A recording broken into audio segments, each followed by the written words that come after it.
journey. Walk with me. This morning I was chilling out in London. How dangerous is Lady Gaga? How dangerous? And we're talking to someone who's an expert, who is a professional in this kind of music industry. I've been in the film industry for 20 years, and I finally now got that budget to go. We're going to do a feature.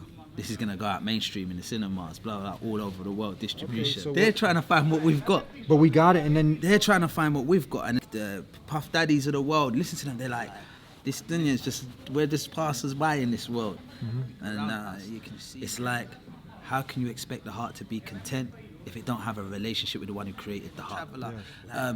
I'm sin, like, I'm ashamed of my bad deeds, but that will never stop me getting on my knees. Like, I'm not doing good. Allah ain't gonna bring good to me.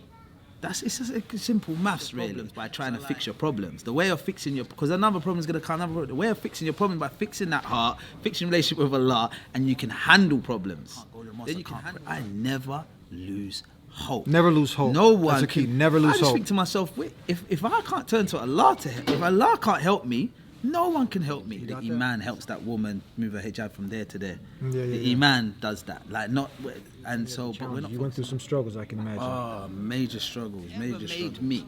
Whoever created me, show me a sign, guide me, and show me a sign. Beautiful. This is the TheDeenShow. Assalamu alaikum. It's been a long time, but reunited. Guess who's here with me? Assalamu alaikum. Wa alaikum salam. Alhamdulillah, it's a pleasure, bro. Just like it was yesterday, pleasure. huh? Imagine that. Yeah. I always remember we shared a room. We got up, prayed Fajr together, and then we were on our different paths. But Allah got a plan. He's the best of planners. We're back together again. That's right. How's it been? Alhamdulillah, a lot's happening, man. A lot's happened since.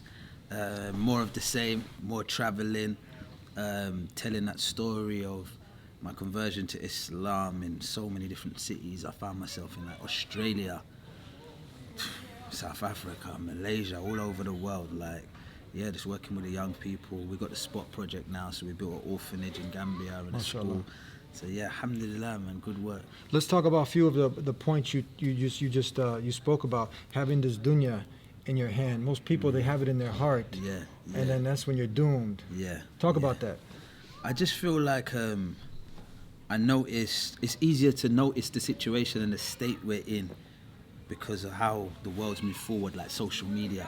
So with things like social media, it's like it's more clear now. You can actually see like the state. Yeah. Just reading comments alone, you can see the state of the people. Like when you read comments, because you just think, wow, is this what we're on? Is this what we're upon? Just the comments. Like even if I saw something, someone doing something terrible, I don't know if I could comment something rude to them. Like I just feel like being a religious person and being a rude person doesn't mix, regardless of what it is. And I see so much anger, so much rude, and so much people chasing like fame. Yeah. Chasing fame. Everyone wants to be famous. This is my YouTube. Hey guys, good morning guys. It's like, who's these guys you're talking to? Like, there's this fame thing, and I'm thinking we're chasing so much in this life. And I just checked myself one day. So I was doing that rhyme. I was freestyling, and I was just like I remember when it was so simple. And I don't know if it's because of like the Snapchats and the Instagrams, but I remember that's why I was like, Allah, bring us back to how we was in the start. Yes. How we was in the start, like keep this dunya in our hands and not in our hearts. Like this dunya is just, we're just passers by in this world. Mm-hmm. And you can see that some people, it's like, it's damaging. Like, all of us, Allah needs to protect all of us and myself as well. Definitely. We have to constantly be renewing our intentions and remember what the goal is. Yeah. To move out of the way and just point people towards Allah, towards the Creator, not us, but towards Allah. You mentioned also celebrities, and specifically you're talking about, because you have a lot of those people out there that, and that's what's important, having the right intention. Not to pick on sisters, anyone in particular, or brothers, but this was particular where you had mentioned like a lot of youth, they look up to, let's say, a celebrity YouTuber, and she's got she's doing the fashion hijabs or whatnot, and next thing you know, like, wow, and they're empowered. Next thing you know, she takes it off. Now you attach your heart to her, and now she takes it off. What do you do now? Very dangerous, very, very dangerous. And this is why even myself, a lot of my albums, I used to say things like, I'm not a role model, because like don't follow us as the people, like don't put us on that pedestal. Like, we're just humans. Like we're not like one of the scholars said, we're not the Anbiya. Like we can't. Today we might say something. Tomorrow we can change that thing. We're just humans. So, and now this is it. We've moved on with the time, but this is where we've got a task because the scholars, the people with the knowledge. I know a man is graduated from Medina University, amazing knowledge. He can benefit all of us. He's got 300 followers online.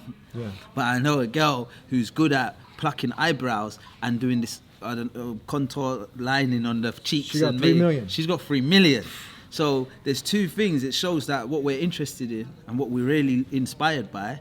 And another thing is, how are we gonna build that bridge, that gap between the people of knowledge and the audience? Now you're talking, yes. We need to try to get a way where they want to listen to that and win them back. But yeah, it's very dangerous because and what seems to happen is, okay, this sister's like, hey guys, and then she's taking it, and everyone's I love you. She's a hijabi, I look up to you. Then she takes it off, and then it's like, now you're leading people astray. But it's like, then we're attacking her and saying you're leading all these people astray, which is quite understandable. But then she's depressed and wants to commit suicide. She's not so we've got to be careful in every way. Yeah. In every way, and I think the main thing is building up everyone's faith, because I just feel like we're pointing out who's doing wrong and who's doing right, and what's halal and what's haram, and what's good and what's bad, and they're bad and we're good, and these are good and they're bad and we're bad and but if everyone builds up their iman, their faith, it helps us stay away from the bad and run towards the good. The iman helps us follow the rules. The iman helps that woman move her hijab from there to there. The iman does that. But we're not focusing on the iman, the faith. We're just focusing on you're bad. So I think we need to, like even Aisha, may Allah be pleased with her, she said if they came to us with the rules straight away, we'd have ran away. Yeah. First we learned faith. When our faith became good, then it was easier to follow the rules. So I think we need to figure out a way of spreading this faith, this iman, like building it up. And then I think we'll have those youngsters, once they got proper iman, they won't look up to these YouTubers. Yeah. They'll start looking up to people who they're meant to look up to. Yeah. The YouTubers, once they got proper iman, they'll start fearing, because I know me, one of the scariest things is fame. I go to these events and it's scary. It's scary. That's why I try and talk about it so much in my rhymes. Yeah. So. Because that's a medicine back for yourself now, because you're reminding yourself of your purpose, why you're here. But you are someone that can obviously identify with the culture, with the youth, with the adults. It's not just the youth, it's the adults and people who are going through that lifestyle, that chasing, like you were saying, that you were amazed that you left that lifestyle. Yeah, I was there, been done that. We understand that. We understand that what that tastes like, and then we understand what the deen, what the deen is and what it tastes like, and the substance that it carries. How that is basically an empty shell. It's you can never fill the void in the heart by giving it the dunya. But when you have that iman, when you have that connection with your creator, that fills the void. But how do you like to bridge now, when obviously former Christian in the music industry, how dangerous it is for someone coming in? I mean personally, when I came in, I started to make slow steps, obviously, but a lot of the poisons you have, like I call it STD, spiritually transmitted diseases. How dangerous is Lady Gaga? How dangerous? And we're talking to someone who's an expert, who is a professional in this kind of music industry. How dangerous is? I mentioned Lady Gaga because I don't know who the most popular right now, right? Yeah. But if you want to grow in this iman, if you want to grow in your deen, how quickly should you start to get rid of it and replace it? Maybe with things like what you're singing, you know, the rhymes without all of the, you know, all of that crazy stuff. And I think, all right, what I can say, not saying how dangerous they are, but one thing you notice is the Lady Gagas or whatever the world, they're looking for faith. They're trying to find something. They're trying to find what we've got. But we got it, and then they're trying to find what we've got, and then that's what's mad, and it's that we're trying to find what they've got. But they are, those people, I'm telling you, all those celebs, they're all like, you listen to them speak, the Puff Daddies of the world, listen to them, they're like, I want to meditate, or I want to go to like Thailand and do. They're all trying to find peace. They're talking. Everyone's trying to find peace. You can see that in the people. Yeah. All of them. Do research on them. Watch their interviews. Don't listen to their music. Watch their interviews, and you'll hear they're all looking for a way out, or trying to find peace, or trying to find inner peace. all looking for it. Everyone's searching for this inner peace. And it's like, we've got the gem. We've actually already got that gem, but we don't value it. Like, we don't understand the value of this gem. But they're all looking for that inner peace. All of them. Like, and that's why we need to value what we already have. Like, definitely, we already have that gem. Value the treasure before you lose it, because it's easy. If a man will take a few steps, lose his soul. She'll lose her soul. It's that easy, right? That's it. The heart. Everyone in this world just wants to be happy. Everyone just wants to be happy. And the problem with us is we look for happiness in all the wrong areas. We don't actually know what will make us happy. We think our desires will make us happy. But there's a God above us that knows what will really make us happy. And the truth is, that Lord that created us and everything around us, it's like, how can you expect the heart to be content if it don't have a relationship with the one who created the heart? Yes. Like, you're searching in all the wrong areas. Absolutely. There's simplicity. It's like, there's simplicity in it. We need to more focus on our relationship with that God, and that will solve all the problems. Yeah. That will solve everything. A couple more things. You come into this deen, and it's not, as Allah, the Creator, is telling us, do you think that you're just going to say, I believe, and you're not going to be tested? There's many challenges. People come in and expecting it to be a smooth ride. Calamities hit. They don't use the tools of Islam, and then a lot of people, unfortunately, they leave out. But you stayed in. You stayed through the struggles. Focusing on the wrong things. So tell us, what are some of the things that helped you as a new Muslim to get through many of the challenges? You went through some struggles, I can imagine. Major struggles. Like, you know what helped me? It's like, I'm on this journey and I feel like it's keeping that faith in Allah. Like, you know what it is? Allah, I remember listening to things. Allah, it's like, Allah is how His servant sees Him. So I'm saying to myself, all right, I'm going to use I believe you are the most merciful. You are of forgiving. And so when I'm in situations, I don't doubt Allah. I see some people, they lose hope. It's like, I was speaking to someone, they're like, but my father passed away and this has happened, and they lost hope. Like, they're not going to, I said, what, you're not going to pray? I never lose hope, no matter what. I don't lose hope. I just think, Allah, get me out of this. No matter what I've done, I say at the end of Traveller, I've sinned, I'm ashamed of my bad deeds, but that will never stop me getting on my knees. Like, I could do a sin. I never think that, I'm not good. Like, some people sin and they don't want to go back to the mosque. They feel that they're dirty. I can't go to the mosque. I can't pray. I never lose hope. Never lose hope. No one. That's a key. Never lose hope. I just think to myself, wait, if I can't turn to Allah to help, if Allah can't help me, no one can help me. You got that? And some people think, I know some guys, like, they're going through problems at home. They're struggling. And he's like, he's gone back to the streets to make money.